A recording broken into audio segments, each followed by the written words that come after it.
Hola amigos, bienvenidos al episodio número 35 del podcast de Historias al Diván, analizando historias por el bien de la humanidad. Seguimos en nuestro tema de octubre del Diván del Terror.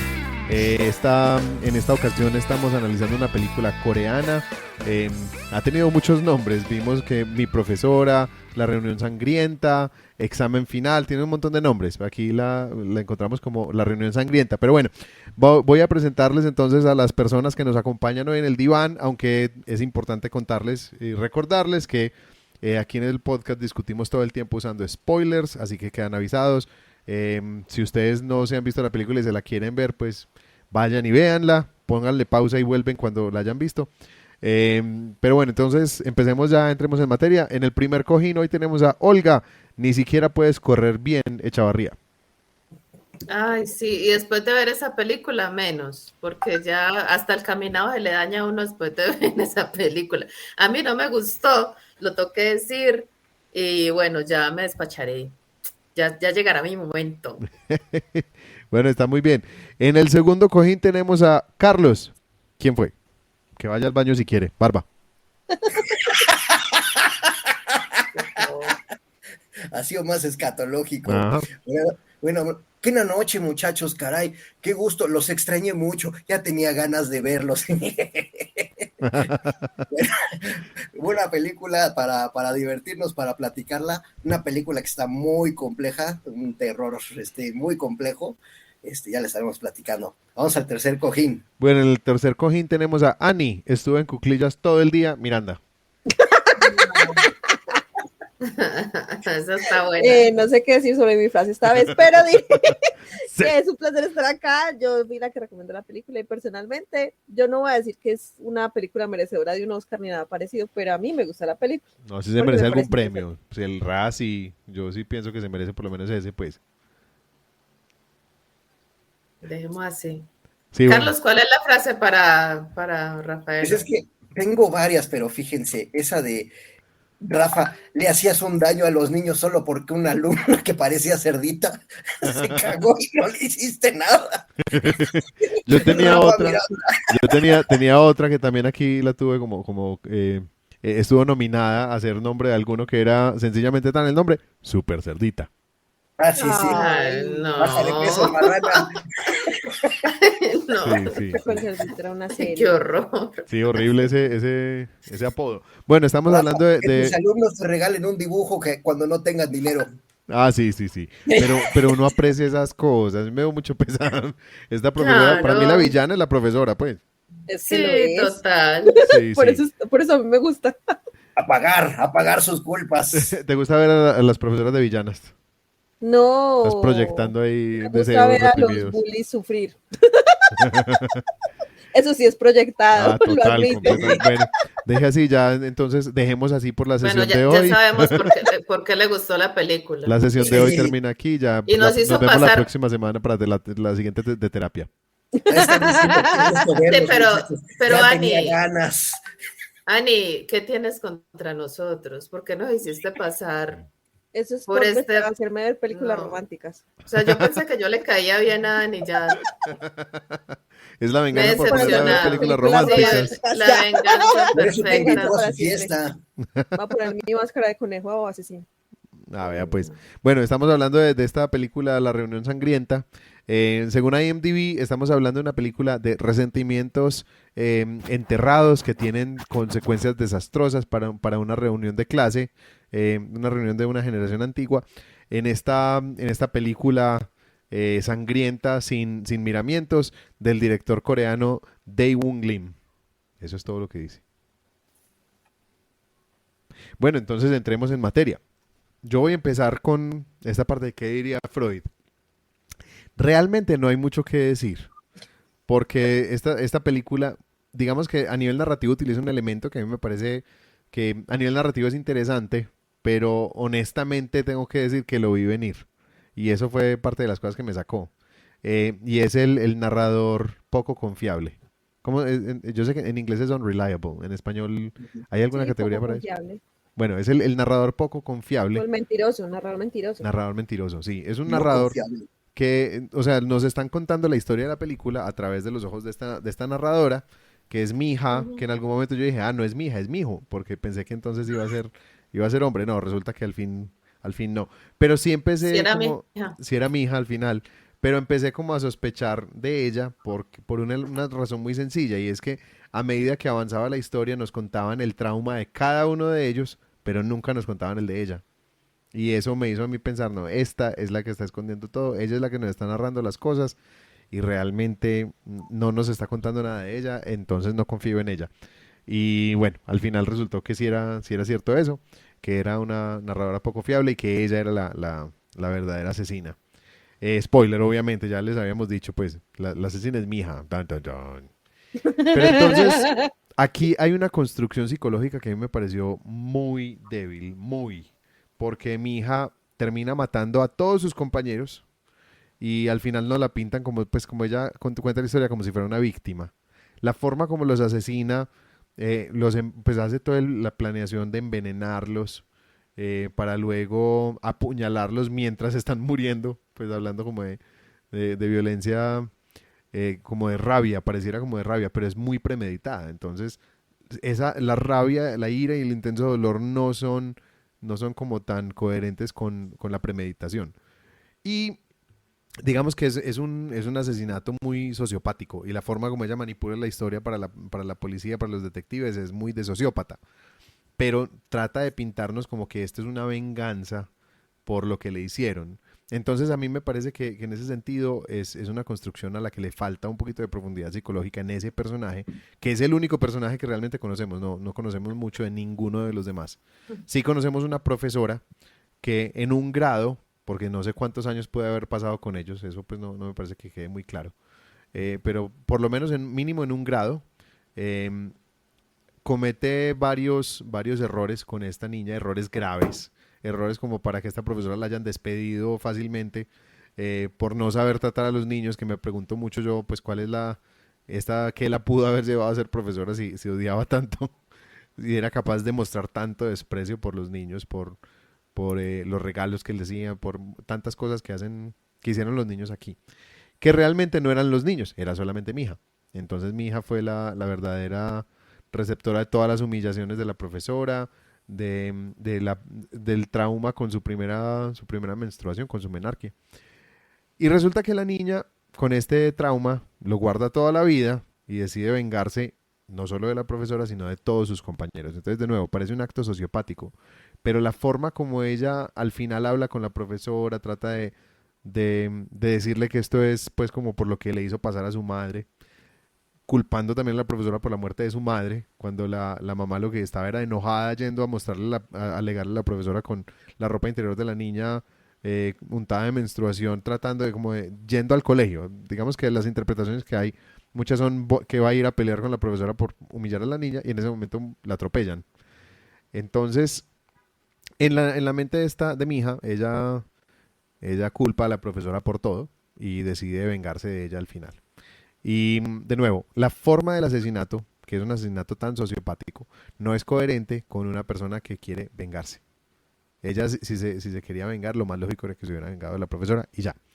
Los compañeros no sé qué le quedaron debiendo a ella, más allá de que eran unos niños que se rieron de ella en algún momento. Y pienso que ahí es donde de pronto ella los terminó metiendo.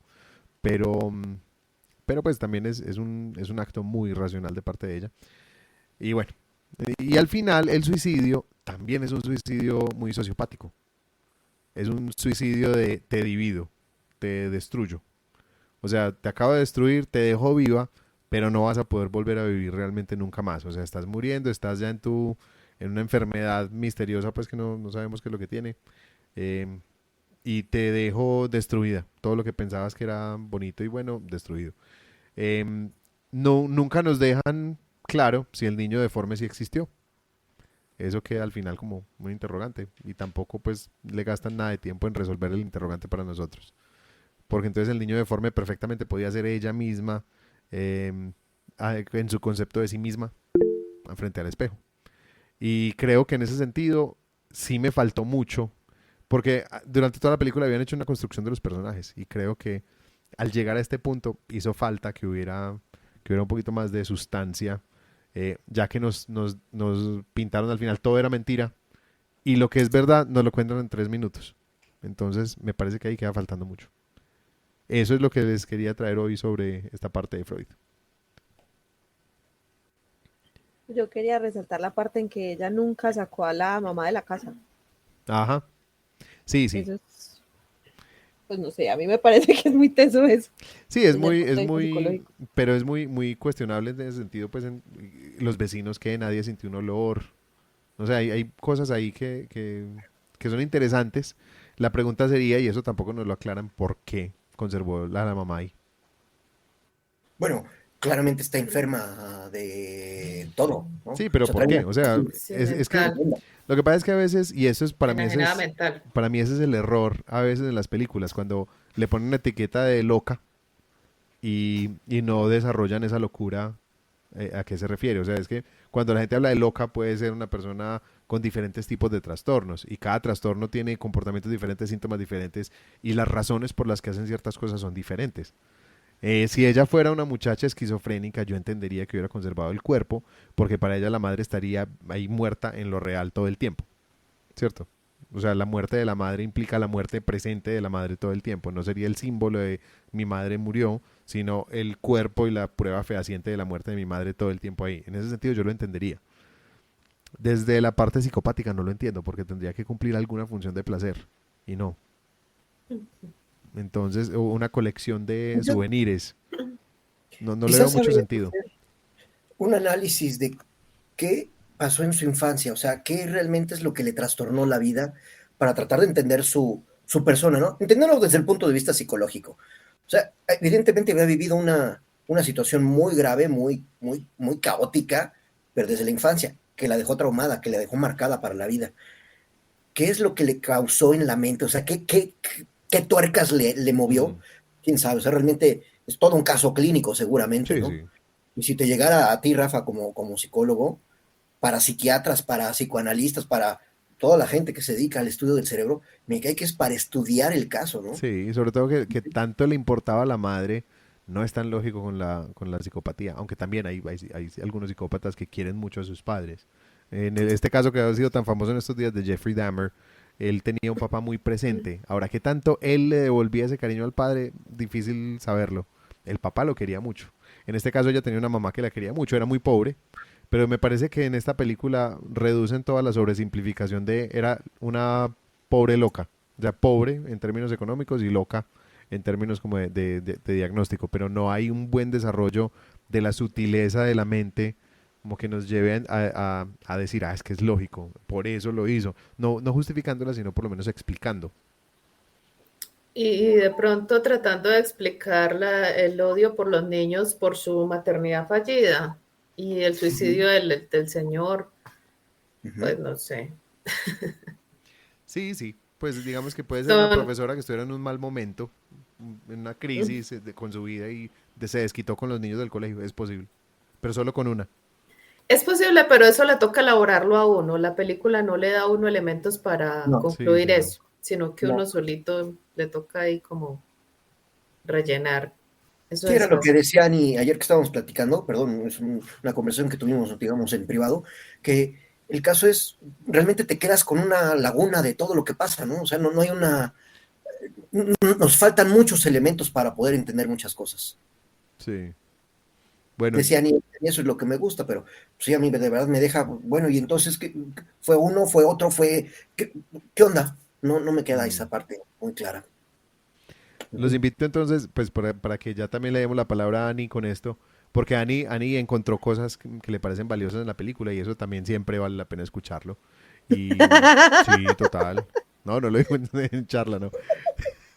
Oigan, perdón, rapidísimo, Pero antes de suena entrar a la sección de Ani, yo quería hacer un comentario, de construcción de mundo. Mi comentario es, que bien actúa la mamá de la chava, ¿eh? de muerta. Sí, no, lo hizo muy bien. Le Qui- crecieron bien las uñas y... Quietita. Ya, perdón, Ani, adelante. Está bien. Bueno, entonces acá tenemos un caso de una historia que siempre empieza hacia atrás. Como esas, normalmente las películas que tienen como un misterio, un asesinato, ese tipo de cosas, siempre empezamos desconstruyendo desde el punto final hasta el punto de partida. Y eso es pues lo que tenemos en la parte de la investigación. Nos dan un antecedente del tal vez por qué la profesora es como es, por lo de su hijo. También me quedó lo de, pues entonces, ¿qué pasó con el hijo deforme? Si era cierto o no era cierto, o era como ella se veía a sí misma, o qué pasó ahí. Pero bueno, tenemos este motivo, una señora resentida con la vida porque el único hijo que tuvo le salió deforme, su marido se colgó por eso al verlo así y entonces ya ella no pudo volver a ser la misma. Por algún motivo decidió desquitarse con sus estudiantes y con cada uno ella demostraba como cierta parte de esa perversión y de ese odio. Yo lo que vi pues en los estudiantes era primero los estereotipos, que cada uno cumplía un estereotipo muy específico de las personas que se encuentran en el colegio y además de cada uno era un símbolo. Entonces estaba como el chico malo que no puede confiar en las personas, la modelo que quiere, que siempre quiso ser perfecta y que esa obsesión por la perfección entonces la llevó a hacer ciertas cosas que dañaron su apariencia, el chico que quería ser deportista pero de tanto exigirse, de tanto maltrato pues no pudo seguir su carrera. Tenemos como todos estos estereotipos, cada uno de ellos cumple un papel, en lo que, al menos en lo que yo veo de esta chica es que ella proyectó parte de sí en cada uno. Entonces, cada uno representaba algo de lo que ella veía de sí misma. Y por eso es que son tan estereotípicos, porque al fin y al cabo está construyendo una historia desde sí misma, pero proyectándola en sus compañeros. Otra de las cosas después es ese resentimiento tan fuerte que ella tiene, no solamente hacia su profesora por todo lo que le hizo, sino hacia sus compañeros por permitirlo y avalarlo y celebrarlo de cierta manera. Así que por eso ella decide no solamente deshacerse de su profesora destruyendo pues lo único que ella consideraba valioso, que eran sus estudiantes, sino también destruyéndolos a ellos. Pues a ver, como víctima de bullying que fui por mucho tiempo, yo puedo decir que yo, o sea, yo no llegaría con una pistola a matar a mis compañeras de clase por más bullying que hubiera sufrido, sí. Pero de cierta manera yo creo que es un caso parecido. Cuando se sufre bullying están dos partes, el que es el físico y el social. Entonces está el bullying físico, que es el que puede, digamos, iniciar todo, y el social, cuando las otras personas se hacen parte de ese bullying. Entonces yo creo que eso fue lo que ella sufrió y por eso entonces considero que construyeron el personaje de esa manera. Años después, esa fue su venganza final. Tal vez la muerte de la mamá fue lo que la llevó a llevar a cabo ese último acto de venganza. Porque ella decía, bueno, no, estoy trabajando por mi madre depende de mí, pero se le muere la mamá y dice, pues, ¿ya qué? O sea, yo ya por qué voy a seguir trabajando, porque tengo que seguir haciendo esto si ya no tengo por qué trabajar. Eso es lo que yo veo. Entonces tenemos a una persona que fue víctima de maltrato, y que ahora lo que quiere es simplemente saldar cuentas pendientes. Además de eso, pues una persona que se toma el tiempo de construir toda una historia, toda una escena, más que historia es una escena, de cómo podrían haber muerto sus compañeros en realidad, cuando la muerte fue mucho más sencilla. Y lo que decía, pues la forma más poética de cerrar todo eso es con su propia muerte. Y mostrarle a la señora que no solamente le quitó todo, sino que ya, o sea, la va a dejar desvalida, porque al fin y al cabo dependía de una cuidadora para poder seguir teniendo calidad de vida. Y como ya no la tiene, entonces a menos que la encuentren antes de que se muera, pues se va a quedar ahí tirada en el muelle pequeñito que estaba ahí al lado del lago. Así que para mí, pues es eso, toda la historia de una venganza por un trauma de infancia. Y pues eso, lo de los compañeros que cada uno son símbolos, y la forma en que los mata también tiene mucho que ver con esa parte.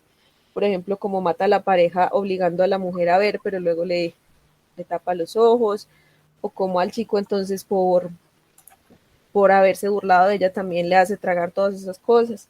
Y bueno, la parte de las hormigas personalmente me parece como la peor, pero bueno, ya eso es como lo que yo puedo mencionar de la construcción. Súper. ¿Algo más que queramos agregar aquí? Yo tenía una pregunta para Ani. Dices que con pistola no, pero ¿qué tal con una engrapadora? Wow. Eso ¿no? Es como el asesino de la cuchara, tardaría mucho tiempo. Bueno, pero sí, lenta pero segura, ¿no? Como dolorosa. Sí, como hacerse un piercing muchas veces. A mí me pareció... Yo me quedé preguntándome por qué murió con la grapadora. O tal vez no murió con eso. El dolor, yo pensaría, ¿no? No, yo creo que O sea, ella sencillamente no murió y digamos que en su imaginación sí murió. O la mató el paro cardíaco. Sí, o el señor conejo, pues quién pero sabe. sí, Sí, no, yo no. con lo de la grapadora sí me quedé como, pero ¿por qué va a morir cuando le graparon los ojos? Que se quede ciega entiendo, pero ¿por qué murió?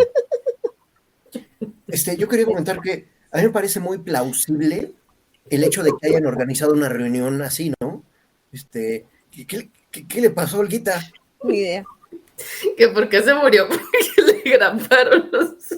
Bueno, Sí, Que pues, fue morir una no, persona vea qué normal. floja. es, es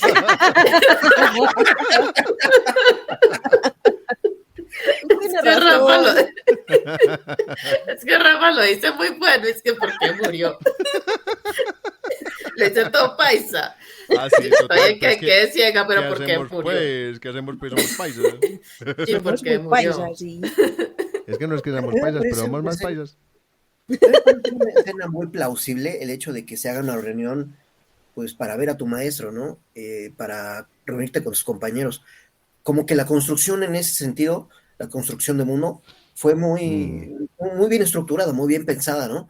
Y efectivamente, en ese tipo de reuniones, pues suelen salir rencillas que había desde antes, desde la infancia, y se van dando, ahorita nos vamos a ver, nos echamos unos alipuses y ahorita nos ponemos a platicar tú y yo, ¿no? ujú. Y también, bueno, pues de ahí salió la parejita, ¿no? Los que siempre andaban ahí de manita sudada y ahora ya hasta se van a casar.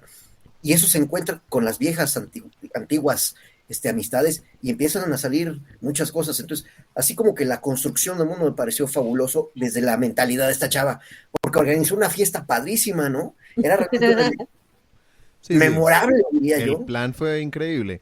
El Y, plan pero, estaba Y a mí muy no bien. me gustó. pero me parecieron muy tontos los policías. O sea, ¿cómo es posible No, que esta la encuentran en la escena del crimen, la única sobreviviente, le creen todo lo que dice desde el principio y salen todos, la dejan sola con la única víctima herida sobreviviente? O sea, mínimo tendrían que haberla dejado escoltada, aislada, claro. aislada, en una Sí, sí. celda o en alguna parte donde pudieran seguir interrogándola. No tendría que irse toda la policía a buscar al muchacho, podía dejarse a alguien, un detective con ella. No sé, o sea, fue como muy, pues esto también es un cliché del cine en general, los policías tontos. Es porque es que dejarla sola en ese caso es la única testigo, la única, o sea, no podían inmediatamente asumir que ella decía la verdad, por más carita de inocente No, que claro. tuviera. No, no, por supuesto que no. Sí, no, no.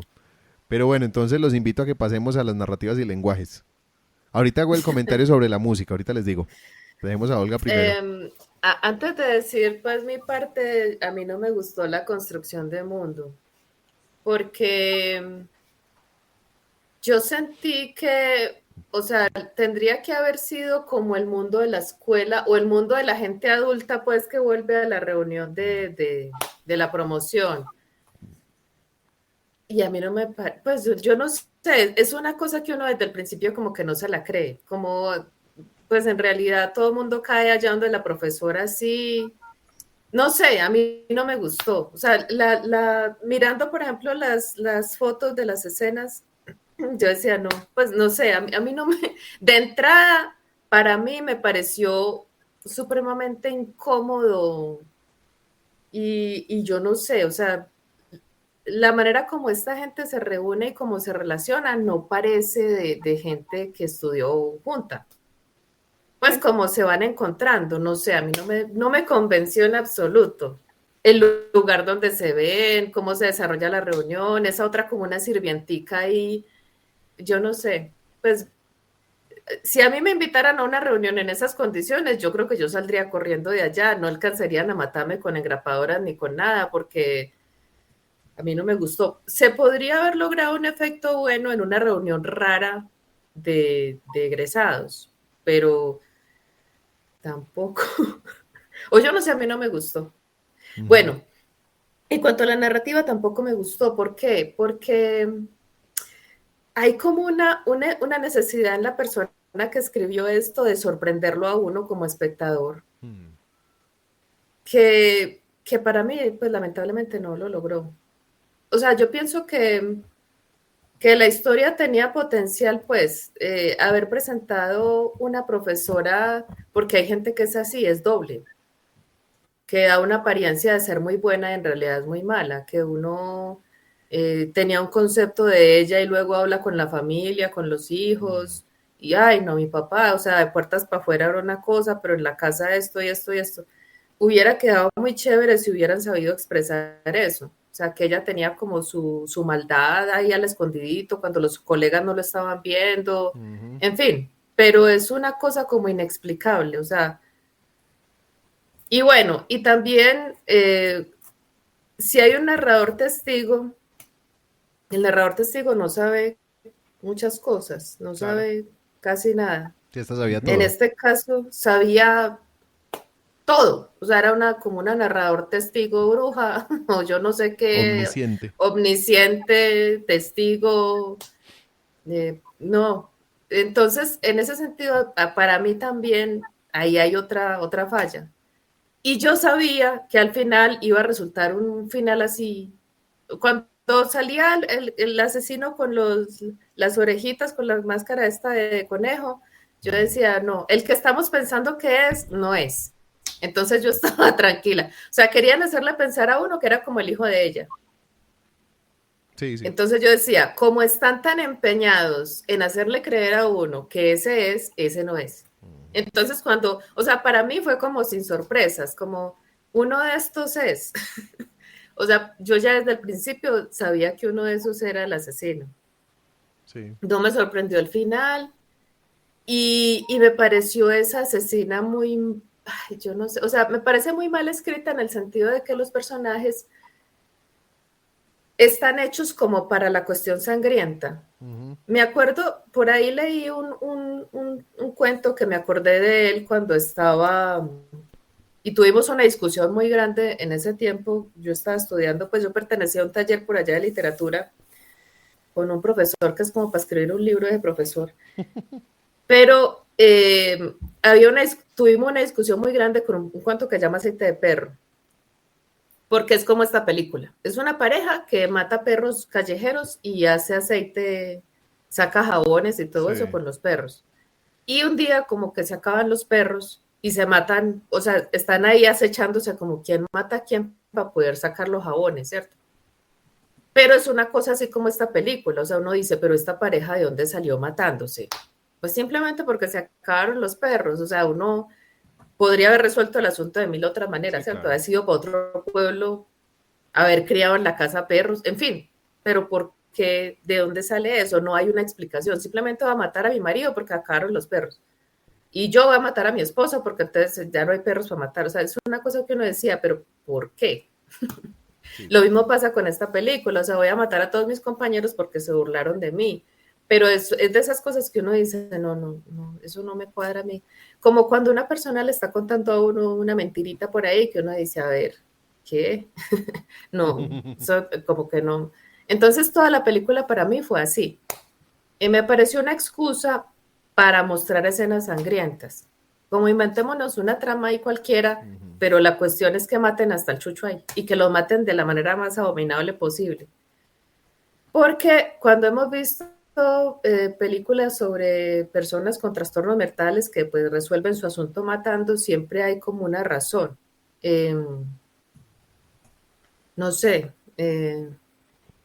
yo soy una persona que tengo una obsesión, digamos, con la figura. O sea, me acuerdo de otras películas por ahí como del estilo, el tipo que la mamá lo abandonaba y entonces agarraba a estas mujeres y cuando ellas querían huir, él se enloquecía todo y entonces las mataba, pues, pero era como un asunto, sí, uno decía, bueno, es por eso, porque sí. El abandono le dio tan duro que el que una mujer de estas se vaya a ir, él no era capaz de tener sexo con ellas se burlaban de él, o sea, ahí hay como una tensión, una lógica y como uno como espectador está ahí sufriendo, ahí le va a empezar a decir que no, y ya ese tipo sabe lo que es ser, pero en este caso yo no, o sea, uno no alcanza a sentir esa tensión porque como no hay un disparador, no hay un trigger ahí del efecto asesino, entonces uno está, bueno, a ver a quién le toca ya morirse. Y a ver cómo lo va a matar ahí si lo mató. ¿Quién sigue? Ese es un cliché también de las películas de lo que llaman los slashers. O sea, esas películas de Mike Myers, pues, Michael Myers. Mike Myers es el actor que hizo de Shrek. Ajá. Michael Myers, las de Freddy Krueger, las de Jason Voorhees, las de la masacre de Texas. Es el cliché de cogerlos uno a uno y matarlos uno por uno. Y sí, o sea, Destino y final. es como vamos a ver qué tan creativos podemos ser con cada muerte. Es un cliché de estos slashers. Ahora, yo quería comentar sobre la música. A mí la música me pareció muy mal escogida. Mira. A mí no me gustó, me pareció pésimamente escogida. No son malas canciones, hay momentos No. en que funciona. No son malas canciones, pero cambian la atmósfera por completo. O sea, cuando ella llega al momento pico de su venganza, Para es cuando Elisa. ella la confronta, nos ponen un piano, no era para Elisa, no sé qué obra era, pero era un piano todo tranquilo, romántico. Pero este es el pico de tensión, ¿cómo ponen esa música aquí? Porque el Perdón. uso de Claro de Luna me pareció bien, que es cuando Ajá. ella está tocando el piano mientras Es todos Claro de están Luna. tomando el veneno, sí. Ah, Sí. sí, esa es Claro, genial. Ese me Cuando pareció el muy veneno. bueno. Sí, sí, pero en O otros sea, ahí sí hay momentos no. como un contraste que Exacto, funciona, sí, funciona súper bien. porque sí. Pero el final, ese piano al final no. Y sé que hubo otros 2 o 3 momentos en que yo decía, pero ¿a quién se le ocurrió escoger esta canción? Pero yo, ¿Qué yo, le hubieras puesto tú? No, yo hubiera armado A mí no me ocurre nada. banda sonora, violines en trémolo. O sea, había mucho que se podía hacer para generar tensión. Es que una nota larga, baja, si hay un momento de bajo, como de baja tensión, una nota larga que le hable a uno de lo ominoso, que entren en algún momento de los ataques, entre un violín en trémolo y nos suban hasta un pico de orquesta. En el momento final yo creo que hubiera metido un coro orquesta completa mientras ella le está revelando a la profesora toda su venganza. O sea, creo que había que pensar de otra manera la música. Un coro así como Carmina Burana, una cosa de Sí, esas así. esos apocalípticos, como los de la Ay, no, a profecía. mí todo me chilla. En esa película toda la música me chilla. Yo no sé qué habría hecho yo. Ahí sí no tengo yo la solución, pero bueno. Y tú dices eso y me lo imagino, digo, "Ah". a mí sí me gustó la música, tienen razón, no viene al caso. Perdón, yo no encontré lo romántico, Rafa, es una música absolutamente melancólica. Sí, sí, sí. A mí también me Nada, gustó. nada de Sí, es romántica, mejor ¿no? esa palabra realmente, sí. Es melancólica, no es una música triste, todo el tiempo es una película con música triste, esa es la palabra que encontré. Sin embargo, me pareció muy buena música, no para la película, pero sí me pareció muy buena música. Y perdón, ofrezco una disculpa por haber confundido Frolis con el Claro de Luna, que efectivamente, y perdón, a mí me gusta mucho tocar esa pieza, precisamente piano. Súper. Sí, pero la verdad es que se me fue el nombre, ofrezco una disculpa al respecto. En general, tiene momentos de mucha tensión, que como que va creciendo la música, y eso sí lo noté, me pareció un buen efecto, porque te va anunciando que va a pasar algo. No es algo que de repente ¡chan! Salió el Ujú. asesinado y el güey todo sangrado. Y ese tipo de escenas sí le ponen un sonido, pero realmente es muy light la forma en que presentan el terror. Por ejemplo, cuando al principio el detective prende la luz, pues sí, hay un abrupto en el ruido, en el sonido, pero realmente te ponen la Sí. escena un segunditito. Entonces, todo el terror que pudiera construir esa escena pasa realmente rapidísimo. Entonces, desde esa perspectiva me pareció que el terror estuvo muy bien manejado con la música. La música es melancólica, no viene al caso con la película, pero para nada. Pero me pareció muy buena música. El piano es de verdad fabuloso como está interpretado en la música. No para la película, pero sí como música. Es que, Ya, ¿saben? hasta ahí. En esta misma semana yo vi la película Smile, una película de terror que está en este momento en teatros y me pareció, pues, no me pareció así que me cambió la vida, pero tuvo sus momentos, tiene sus momentos, pues, terroríficos e interesantes. Pero tal vez lo mejor escogido de esa película es la música. Es increíble lo que hacen con la banda sonora. Y la banda sonora en esa película es perturbadora en sí misma. O sea, hay una escena en la que lo único perturbador es la música y es muy perturbador.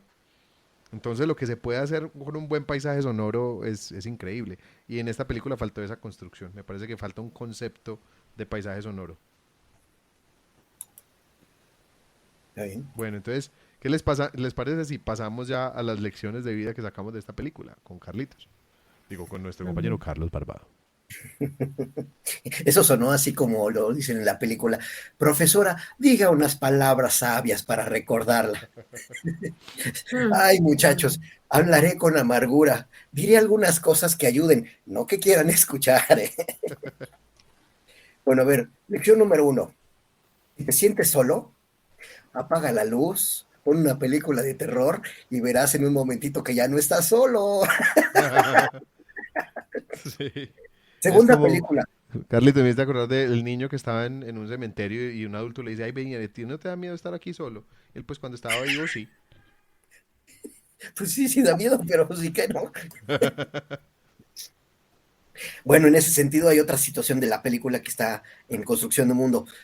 Y moraleja o lección, si te echas luz en la cara, en la oscuridad se ve muy tétrico. Esa es una lección para los que quieran hacer películas de terror.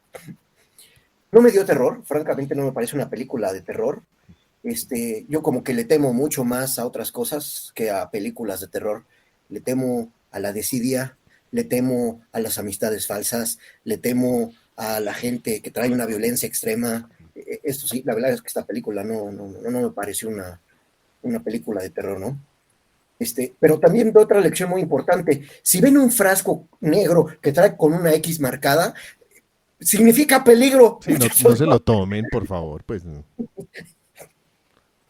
Para quienes han visto El Señor de los Anillos, recordarán a Galadriel, la bruja blanca.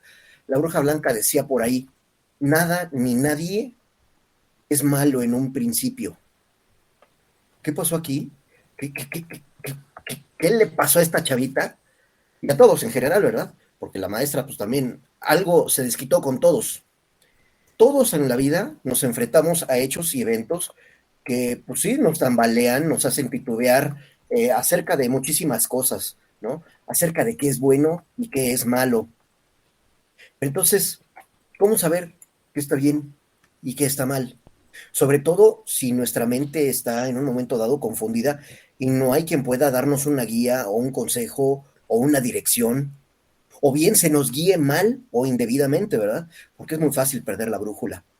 Y todos enfrentamos retos y situaciones complejas desde chiquitos. Algunas más, algunas personas menos. Y así hay quienes crecen pues medio derechitos, hay quienes crecen torcidos y hay quienes de plano crecen torcidos y nunca jamás se van a enderezar. Si entonces vemos así una situación, recuerdo un paseo por un lugar que se llama Los Viveros de Coyoacán. Es un jardín botánico grandísimo y entonces hay muchas plantas. Entre ellos hay un árbol que crece en forma horizontal. No es que esté sembrado así. El árbol es un árbol maldito, es un árbol que se come la vida de los que están a su alrededor. Es un árbol así, es un árbol malo por naturaleza, ¿no? No sabemos si desde un principio fue así o algo le pasó a ese árbol para que empezara a comerse la vida de los demás. Es decir, hay gente que requiere chuparle la vida a los otros, como veíamos con Drácula la semana pasada. Hay gente que requiere chuparle la vida a otros para poder satisfacer sus, no sé si sean necesidades o sus gustos o sus venganzas más internas quizás, ¿verdad? Entonces la lección y el reto de hoy es, ¿cómo le hacemos? ¿Cómo le hacemos, por ejemplo, como maestros, como padres, a evitar que un hijo crezca torcido? ¿Cómo detectamos problemas en los maestros de nuestros hijos? Y ojo, a Rafa, sobre todo, a ustedes que son maestros, no se atrevan a ser maestros otra vez, ¿eh? Debimos haber tenido mucho más cuidado con lo que decíamos a los chiquitos. Desde que eran chiquitos, teníamos que tener mucho cuidado con lo que les decimos y lo que les hacemos. Bueno, entonces la siguiente reflexión es, ¿cómo le hacemos para detectar la desviación en una persona? Claro, yo sé que los psicólogos, psiquiatras y psicoanalistas tienen mucho camino avanzado en esto, sin embargo, no todo el mundo lo puede detectar y aunque hay líneas de ayuda y demás, no hacemos uso de ellas. Entonces, ¿cómo le hacemos para detectar este tipo de desviaciones y a los desviados? Ahora bien, ¿cómo le hacemos para evitar este tipo de desgracias? ¿Se podría haber evitado? ¿Se podría haber detectado? Una amiga mía me comentaba que estaba metida en un proyecto de Big Data, para analizar la información de redes sociales, para detectar cosas, por ejemplo, en Facebook, Twitter, etcétera, de cuestiones psicópatas en una persona que pudieran ayudar a detectar y decir, ¿sabes qué? Foco rojo aquí con esta persona, porque en una de esas se convierte en el asesino de Texas y no podríamos verlo desde antes. Entonces, a los que ya están torcidos, ¿cómo podríamos ayudarlos? ¿Cómo podríamos de verdad ayudar a evitar este tipo de desgracias? Que ojo, aquí es una película, pero son situaciones de la vida real. Nosotros quizás lo vemos como externos, porque no, hombre, eso no pasa aquí a mi alrededor, ni con mi gente, ni nada. Pero a veces no vemos hacia nuestro propio interior y vemos que también ahí de repente hay algunos problemas que tenemos que resolver. Y la lección con la que quiero terminar entonces mi intervención es, ¿cuándo dejaremos de culpar a los demás? Hasta ahí mi comentario por el día de hoy, muchachos. Yo solo quiero decir, si uno no tiene vocación, mejor no enseñe. Uy, total. Mejor. Y sobre todo a niños. Sí, Sí, claro. o sea, es mucho el daño que puede hacer. Mucho. Muchísimo. Sí, un mal maestro, una mala situación y el cómo está tratada, por supuesto que puede ser un daño macabro. Y no a uno, a mucha gente. Sí, sí. Bueno, em, yo con respecto a las lecciones de vida, pues a ver si me queda a mí siempre la pregunta, y es una pregunta que tiene mucho que ver con estudios que vengo haciendo en los últimos años con la teoría de la neurodiversidad, que busca siempre desde la parte pedagógica tratar de encontrar el potencial, el- las bondades de cada tipo de cerebro. En esa teoría todavía no se ha hablado de cuáles son las bondades de un cerebro perverso. Em, Creo que nadie ha sido capaz de encontrar la forma como de canalizar el cerebro de la perversión de manera que no lleve necesariamente a acciones criminales. No todos los perversos son criminales, eso es importante también decirlo. No todas las perversiones llevan a actos de destrucción del otro. Lo que significa la perversión es sencillamente que la única fuente de placer sexual es una fuente diferente a un objeto de deseo de una persona adulta que consiente, ¿cierto? Eso es lo que significa la perversión, que el objeto de deseo no está en un adulto que consiente. Em, entonces puede estar sobre objetos, puede estar sobre mil cosas. Entre ellas puede estar sobre el cuerpo muerto, puede estar sobre la posibilidad de sentir vísceras en las manos, ¿cierto? Todo eso puede ser parte como de la perversión. Pero también hay formas de perversión que pueden llevar a la genialidad. Una de las cosas más particulares de los perversos es que normalmente su inteligencia es gigantesca y tiene una capacidad de pensamiento crítico, de ver patrones, de encontrar maneras de ser encantadores con el otro. Sí pienso que una tarea que tiene la humanidad a futuro es encontrar una manera de, de ayudar a un perverso, que lo podamos detectar de manera temprana Detectarlo. y que se pueda hacer algo al respecto. O sea, eso todavía desde la psicología, la neurología, la psiquiatría, no hay nada que podamos hacer más allá de cuando hay conducta criminal, encerrarlos, atraparlos lo más rápido posible y ver cómo los aislamos de la sociedad. En este momento no hay otra solución, entonces qué rico sería que encontremos otra manera, sea de encontrar la forma de guiar esa estructura hacia algo más positivo o de ofrecerles una cura. Ojalá pudiéramos llegar a ese punto algún día. Los, Estamos lejos, pero sí, nos toca hacer ese tipo de esfuerzos a quienes estamos sanos, ¿no? A los que podemos hacer ese tipo de cosas. desde Para que no nuestra pase lo de, sanidad, para que Desde, no pase lo de tenemos que hablar sobre Kevin. sí, total. sí, sí. Totales. Y fíjense que de nuevo en Kevin había un papá amoroso. En la historia de Jeffrey Dahmer, que es una historia real, el papá era amoroso. La mamá era un desastre en términos de, bueno, era una mujer drogadicta, era una mujer que, bueno, adicta pues a los medicamentos que estaba tomando, sufrió una depresión postparto muy fuerte, nunca fue capaz de vincularse con su hijo. Eso, fíjense que es un factor común que tuvo con el personaje tenemos que hablar sobre Kevin. Pero tampoco siempre ocurre de esa manera, no es como que sea así de predecible lo de la perversión. Entonces, pues sí, en eso hay que investigar muchísimo más, hay que aprender mucho más para ver también Ujú. cómo les podemos ayudar a que sean, sobre todo a que no haya una transgresión que implique la destrucción del otro o un daño al otro. Pues sí. Ahí Pues, para los jóvenes que nos están escuchando, hay muchísimo que hacer en este mundo. O sea, uno aparentemente busca y no, hombre, no hay chamba, ¿no? Perdón, chamba en México significa trabajo. sí, trabajo. No, aquí no hay chamba. Aquí A decimos ver, camello. Sí, camello, ok, no hay camello. en Ubiquémonos, España muchachos. Hay churro. demasiadas cosas que hacer en el mundo. No hemos explorado realmente a profundidad el cerebro. No hemos explorado el mar suficiente, ¿no? Es más, no conocemos nuestra propia tierra lo suficiente. Ni siquiera conocemos a todos los animales. Mm. Pero este campo en particular, el de entender a la humanidad, el entender cómo funcionan estos casos especiales, ¿no? Estos casos que son los psicópatas, que son el caso que nos ocupa el día de hoy, una chavita que traía un trauma brutal. Eso nos falta muchísimo por explorar. Ujú. Entonces, muchachos, hay un tremendo campo de trabajo para todos, ¿no? Hay para que lo consideren entre sus cosas. Es que yo pienso que lo importante ahí es entender que lo podríamos hacer mejor.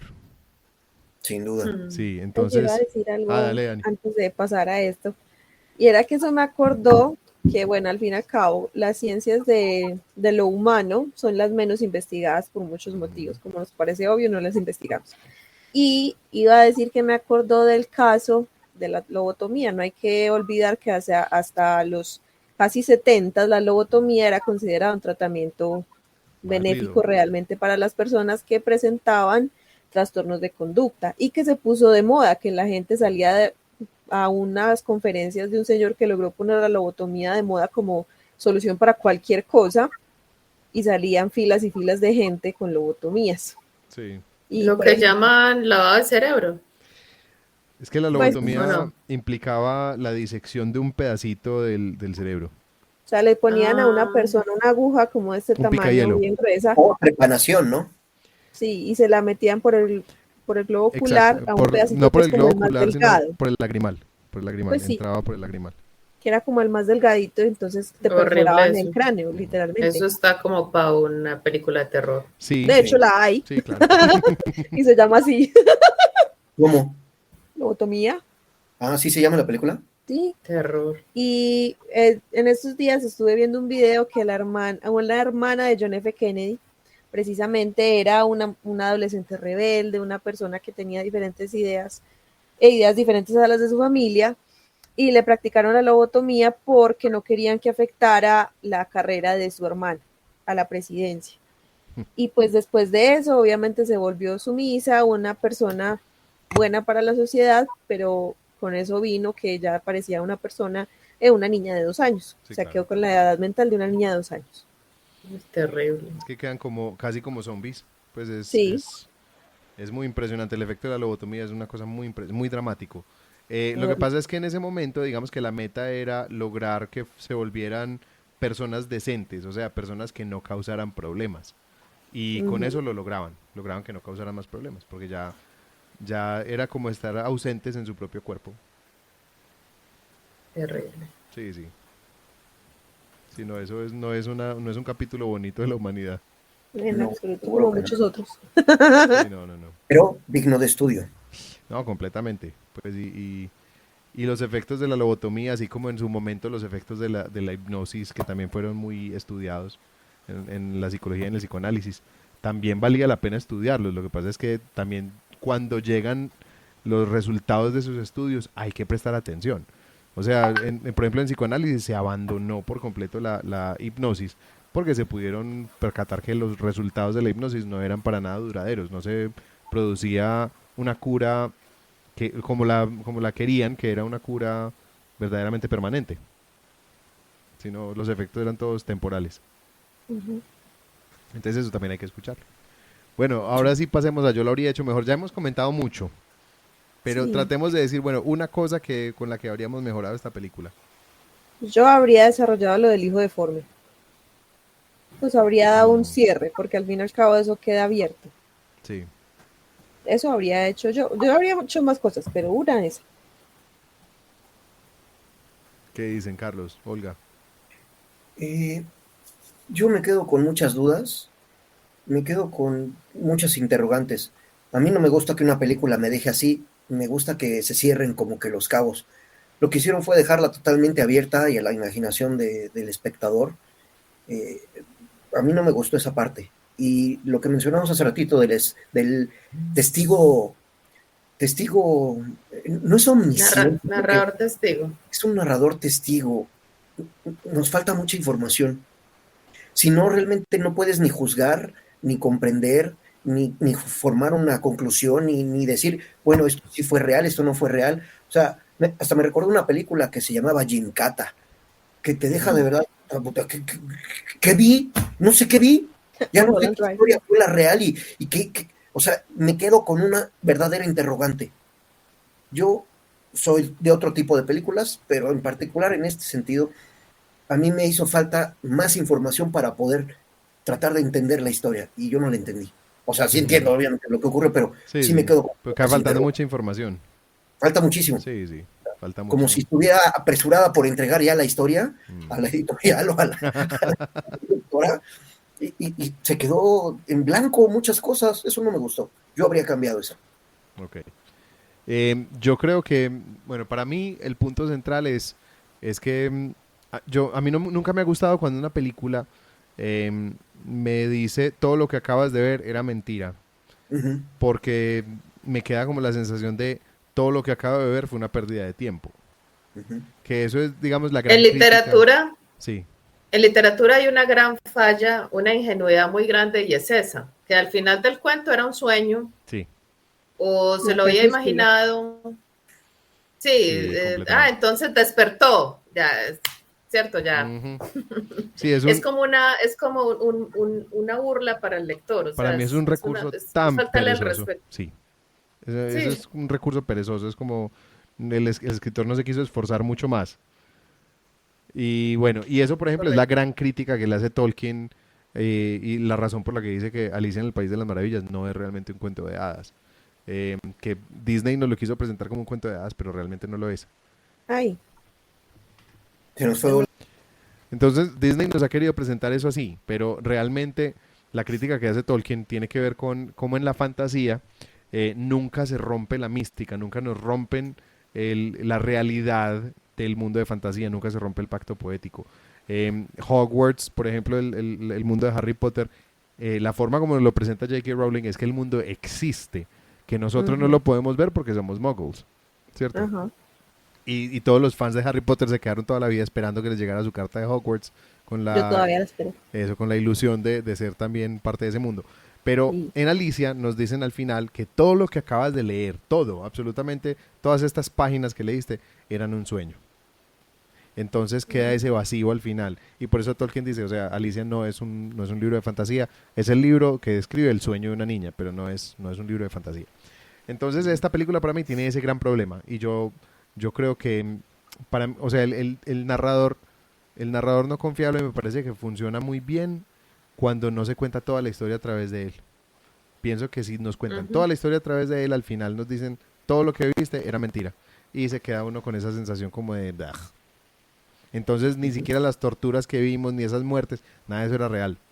O sea, ni siquiera el sufrimiento, nada. O sea, que es, digamos, los fans de la grapadora. Sí, no, sí, pero de esa manera entiendo por qué murió con la grapadora. O sea, porque se murió con la grapadora, porque no era cierto. Porque era mentira. Pero esta película El Ilusionista, por ejemplo, es un ejemplo de cómo eso sí se hace bien. Sí. Porque entonces todo lo estábamos viendo a través de los ojos del investigador, del policía o el comisario, no sé. Eso. Entonces, claro, lo que un narrador testigo puede percibir es su subjetividad, es lo que él interpreta de lo que ve, de lo que oye. Y luego se encuentra con la realidad del otro, con lo que el otro realmente vivió y construyó. Pero entonces, claro, ya ata cabos, claro, esto que yo pensaba que era blanco era negro, y ahí es donde el espectador dice, wow, ahora sí, esa clase de sorpresa sí es agradable, esa clase de sorpresa sí para uno como espectador es un deleite. Pero lo que pasa aquí, cuando el narrador testigo sabe hasta el otro qué está pensando y qué planes tiene para el futuro, ahí ya... Y las sorpresas no son sorpresas, o sea... Lo que me pasó a mí, ese conejo no es, tratan de hacer tan obvio el engaño que uno ya sabe que está siendo engañado. Te los hueles. Cuando le mienten a uno hacia la cara, a uno le molesta eso, o bueno, a mí. Sí, sí. Entonces, cuando uno ve la falsedad así tan de frente, tan rampante, ya uno como que Tan se decepciona. Es como esa línea delgadita que hay entre te engañé con estos detalles a decir te engañé con toda la historia. Hay que saberlo hacer, exacto. hay que saber engañar al espectador de manera que no se sienta defraudado. Sabes que hay un juego de video en una secuencia, la primera secuencia es un juego de terror que se llama Dead Space. En una de las versiones de ese juego hay toda una primera narración en la que al final te das cuenta que todo era una alucinación, pero las implicaciones de eso son horribles. Entonces el efecto es muy poderoso. Lo que ocurre es que hay unas personas que están investigando un monolito que se encontraron en un planeta y lo están investigando, pero de repente empiezan a aparecer, o sea, el protagonista, que es el que está ahí con el monolito, empieza a ver unos monstruos que ya algunos habían reportado que esos habían empezado a aparecer.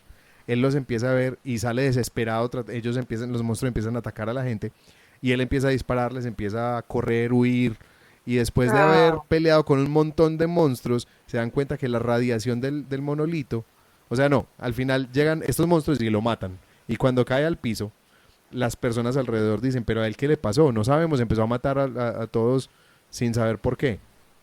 Ya teníamos reportes de otras personas afectadas por la radiación del monolito que se enloquecían. Y uno acaba de hacer eso precisamente. Uno era el protagonista que estaba disparándole a todos los compañeros sin saberlo. El efecto es muy poderoso y está muy bien manejado ahí. Pienso que esos son ejemplos que pueden, o sea, que una persona tratando de hacer una película como esta debería prestar atención a cómo hacerlo de una manera mejor. Y la versión de Twinkle Little Star. Miedosísima. Sí. Eso es, sí. Bueno, entonces, esto ha sido todo por hoy. Los invitamos. Bueno, no ha sido todo por hoy, un momento. Aguanta un segundo. Yo me quedé con un tema. Pregunta para nuestros amables oyentes. Pregunta para nuestra amable audiencia. Si la película viene de un escrito, de un guión, si quieren, de un libro, de lo que quieren llamarle, ¿verdad? ¿Cómo es que eso entró en la mente de una persona? ¿Habrá vivido una situación así? ¿Habrá sido un tema de nada más escribir así a lo loco? ¿Habrá sido un tema experimental? ¿Habrá sido un experimento social? ¿Qué opinan ustedes, amables oyentes? Ahí se los dejo de tarea. Sí, cuéntenos en los comentarios aquí en el video, mándenos un mensaje a historiasdivan@gmail.com. También nos pueden mandar esos mensajes a nuestras redes en Instagram, historias.divan, o en Facebook con historias.al.divan. Contémosles entonces de nuestras redes y también contémosles un poco de algunas publicaciones que vienen ocurriendo de parte de los miembros del diván. Entonces empecemos con Olga y que nos dé su noticia también. Bueno, las redes siguen siendo las mismas. Olga Chavarría, escritora. Olga Chavarría, escritora en Facebook, en TikTok, en Instagram. olgachavarria.com. Y bueno, la noticia es que hoy lancé la preventa del ebook de la segunda edición de mi novela. La voy a mostrar para los que vean esto en YouTube. Esta es la primera edición y la segunda edición. ¿Cómo se llama? ¿Cómo se llama para los que no nos se llama ver? Aún llueve en Torcoroma. Y si está disponible en Amazon. Está disponible en Amazon como libro electrónico. Felicidades, Olga. Felicitaciones, Olga. ¿Y tus redes? En noviembre. Bueno. En noviembre, entonces saldrá el libro en pasta blanda. Y en noviembre entonces saldrán también los que la compren en la preventa lo pueden recibir en sus dispositivos el 1 de noviembre, el Día de Todos los Muertos. Aprovechen esto, es una oferta súper especial por un libro que ya fue de muertos. Sí, y un libro que ya fue ganador de premios, entonces sí. Tomen este consejo. Algún día, en algún momento, por ejemplo en marzo, podríamos hacer un ciclo sobre mujeres, o sea, esta novela es una historia real de una poeta de Jericó, Antioquia, Colombia, que tuvo una vida fascinante, pero estaba barridita bajo el tapete porque pues no era una mujer convencional. Para la época no se suponía que las mujeres fueran reporteras, ni corresponsables de prensa, ni viajeras, ni que se casaran 3 veces, ni que tuvieran novios. ni que andaran con los poetas tomando ajenjo. Entonces, y bueno, y Jericó es un pueblo muy católico, muy godo, donde por supuesto no era nada agradable encontrar una hija de esas tierras con esa conducta. Pero Dolly, en una época en que no podíamos votar en Colombia las mujeres y en que tampoco podíamos acceder a la educación superior, Dolly Mejía, que es la protagonista de esta novela, logró ser todas esas cosas, hasta crítica de arte, estudiar museología en Francia. Y bueno, es muy divertido, o para mí como investigadora fue muy divertido enterarme de cómo ella lograba salirse con la suya. Porque tampoco a las mujeres no las dejaban entrar a los cafés, a estos sitios de bohemia de los escritores. Al Café El Automático en Bogotá, que es un café pues emblemático, donde estuvieron todos los poetas, León de Grey y demás, a ella no la dejaban entrar. Cuando El Automático se convirtió en galería de arte y ella tenía que hacer las reseñas para el periódico, no podía entrar.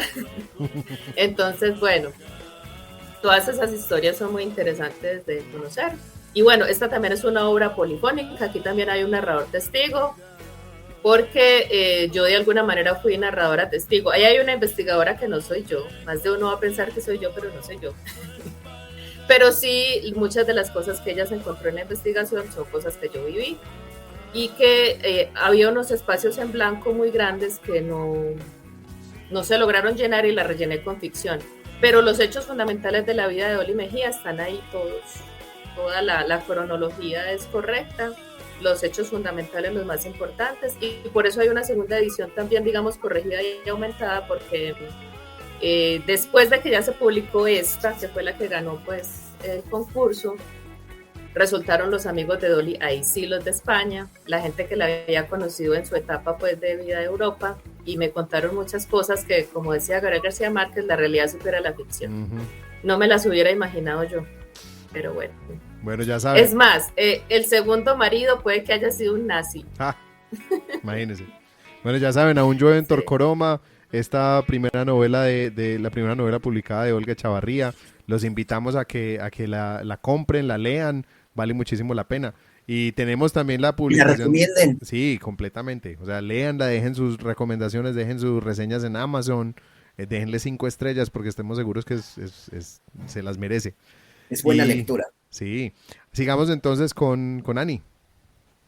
Bueno, mis redes son Arania28 Instagram, Ani Miranda Escritora en Facebook, y en YouTube pues me pueden también encontrar con Ani Miranda Escritora, y también contarles que en este momento mi libro, que lo publiqué la semana pasada, está en la Feria Internacional del Libro de Frankfurt, en el stand de EIJA Escritores. Ahí están todos los libros de todo el grupo, y está el mío también.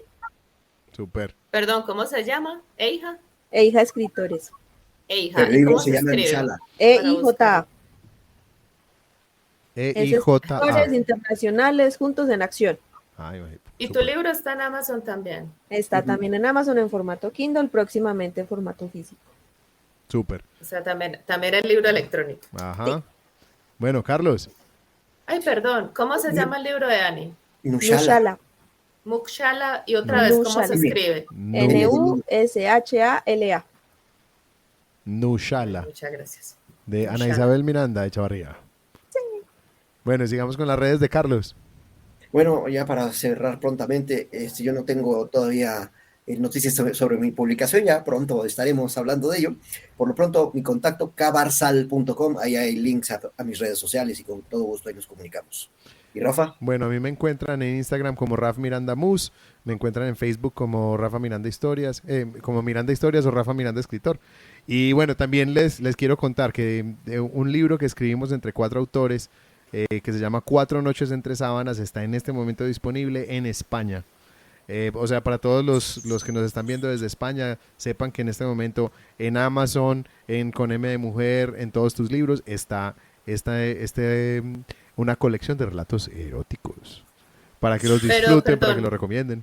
Yo hago así porque no sé si no está en formato electrónico para comprarlo por acá hasta el lado Todavía del Chaco, no, todavía no. Eso es algo que vamos a hacer más adelantico y asegurarnos que aquí a este lado lo podamos comprar también.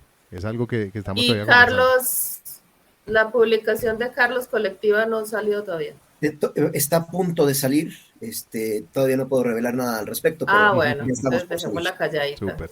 Y no, y Cuatro noches entre sábanas. Cuatro noches entre sábanas, un libro colectivo, somos 4 autores. Están Maite Suárez, Erótico. Aya, 4 relatos eróticos. Fue una cosa muy interesante escribir un relato erótico. Nunca lo había intentado y me pareció muy, muy interesante, muy, muy bonita la experiencia. Sí se desnuda uno mucho como escritor y como su psiquismo a la hora de escribir. Sí. No, y con lo depravado que ha de ser el Rafa, Sí, imagínate. imagínense. Imagínate, Uy. Carlos. Pero imagínate, Carlos, Todo donde un ser participe en dotado, ese el Rafa. proyecto. Bueno, no, Un les ser quería contar. dotado, el Rafa. Un ser dotado. Bueno, no, les iba a contar, los autores somos Maite Suárez Aya, Ana María Núñez de Arts, Soraya G. Cosío y yo, Rafa Miranda. Y ahí también los invito a que busquen en Amazon, si están aquí en Colombia o en Latinoamérica o en cualquier otra parte del mundo, también pueden encontrar mi otro libro, Historias desde el Olvido, en Amazon, tanto en formato electrónico como en formato de pasta blanda. Entonces los invito. Libro inteligente. Sí, libro inteligente, que además es una colección de También es de historias, Ani. de historias y canciones, una antología cantada y contada. Bueno, entonces eso ha sido todo por hoy. La próxima semana estaremos viendo la última película del Diván del Terror, que se llama 1408, basada en una historia corta de Stephen King. Y los esperamos la próxima semana en nuestro episodio 36 del podcast de Historias al Diván, analizando historias por el bien de la humanidad. Que tengan una feliz semana. Chau, chau. Chao. Adiós, gracias. Chao. Bye.